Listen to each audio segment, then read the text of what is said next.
আসসালামু আলাইকুম। আমরা ১ ডিগ্রি অ্যালকোহল, ২ ডিগ্রি অ্যালকোহল বা ৩ ডিগ্রি অ্যালকোহল চিনতে বেশ অসুবিধায় পড়ি।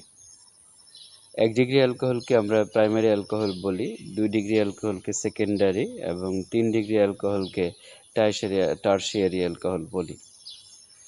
এখন এই প্রতিটা অ্যালকোহলের যে কার্যকরীমূলক OH, একটি করে OH মূলক থাকে।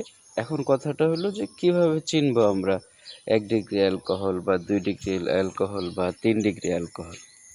তো সবচেয়ে সুন্দর যে টেকনিকটা আমার কাছে মনে হয়েছে সেটা হলো যে OH মূলকটা যে কার্বনের সাথে যুক্ত থাকবে, সেই কার্বনটা যদি সরাসরি আরেকটা কার্বনের সাথে যুক্ত থাকে তাহলে সেটা ১ ডিগ্রি অ্যালকোহল বলবো।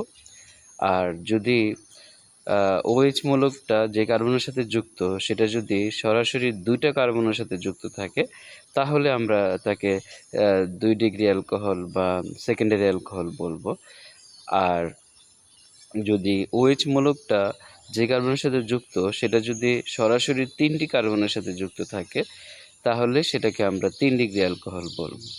তাহলে এটা সহজ উপায়টা হলো যে আমরা যখন OH মূলকটা যে কার্বনের সাথে যুক্ত সে যদি একটা অ্যালকাইল মূলকের সাথে যুক্ত থাকে তাহলে বাকি ২টা হাইড্রোজেন পরমাণু দ্বারা পরিপূর্ণ হবে।